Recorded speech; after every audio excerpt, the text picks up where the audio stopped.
Thank you, Attorney General. Mayor Frey, you may begin for 4 minutes. Thank you, Ranking Member Jayapal, Congresswoman Omar, members of this committee. We are so grateful to have you here today. Our ask is that you take the things that you have seen and you have heard from Minnesota, you bring them back to your respective districts. You talk to your colleagues that aren't here with us. You talk to both Democrats and Republicans about the unconstitutional violations that are happening in Minnesota and Minneapolis. And we put a stop to this because what we're seeing on our streets is unnecessary abuses of force. This is an invasion for the sake of creating chaos by our own federal government to interrupt the daily lives of tens of thousands of people. As the Attorney General said, this is not about safety. This is not about immigration. This is about sowing chaos on the streets of Minneapolis. This is about political retribution. And we in Minneapolis are suffering the brunt of it right now. Let me tell you what that looks like. It looks like businesses closing. It looks like people on the streets that are terrified to get picked up.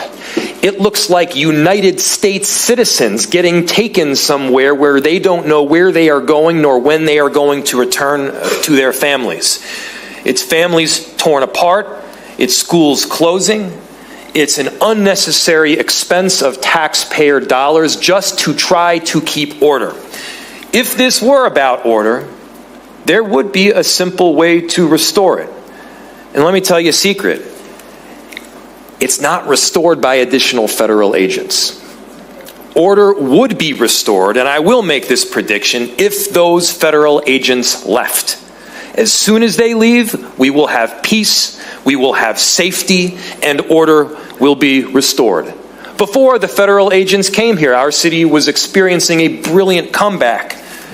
Indeed, we were on the way to a renaissance.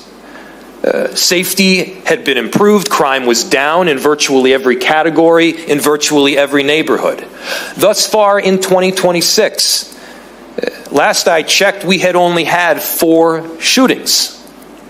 2 of them were ICE. An entire city of 435,000 people, 4 shootings, and 2 of them were ICE. It is clear that the practices that ICE is using is unconstitutional. They are not methodical. They are not well planned out. They have taken people out of their cars to detain them on major streets, left the car running, not in park. Car rolls down the streets. You don't need to be a genius to figure out that that is not safe. We've had small children that have been damaged by the inhalation of some form of gas. We've had loose dogs that were left unattended in the streets after ICE arrested and drove away with its owner. This is not making Minneapolis safer. This is not about safety. And I think the main message here is this is not sustainable. We have had tens of thousands of people in our city beautifully stand up for one another. They've showed this entire country who we are, how you love your neighbor, how you make a commitment to the greater good in society. And we have seen consistent unconstitutional practice by ICE discriminating only on the basis of are you Latino, are you Somali, and then indiscriminate pickups thereafter. People are walking around on the street with their passports. That's not American. That's the furthest thing from it. Please take back to your respective constituencies and your colleagues the message of if you love your own community, do not let this happen in ours.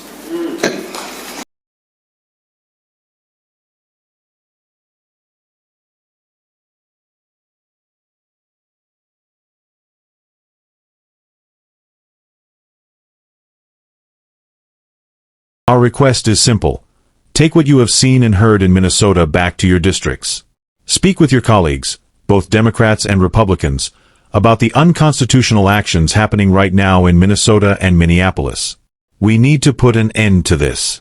What we are witnessing on our streets is not about safety or immigration. It is about unnecessary force and political retaliation. It is an invasion meant to create chaos and disrupt the daily lives of tens of thousands of residents. As the Attorney General stated, this is not about public safety.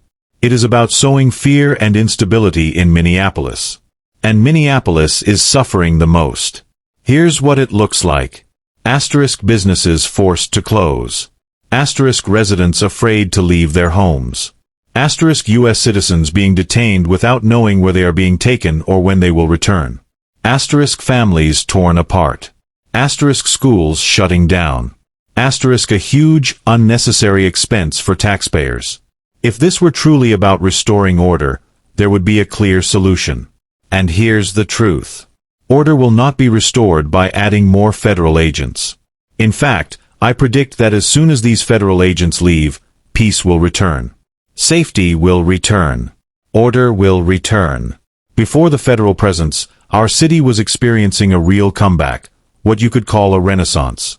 Crime was down across nearly every neighborhood. Safety had improved significantly. So far in 2026, we've had only 4 shootings in a city of 435,000 people, and 2 of those involved ICE. That shows the federal approach is not only ineffective, it's unconstitutional. Their actions are reckless and poorly planned. Asterisk people are being pulled from their cars on major streets. Asterisk cars are left running, not in park, rolling into traffic. Asterisk small children have been harmed by gas exposure. Asterisk dogs are being left loose after ICE arrests and drives away. This is not making Minneapolis safer. It's making it more dangerous. And it's not sustainable. Our city has shown the nation what it means to stand up for one another, how to care for your neighbor and commit to the greater good. But what we're seeing now is discrimination and abuse. ICE is targeting people based on their race and ethnicity, Latino, Somali, and then making random arrests. People are walking around with their passports out of fear.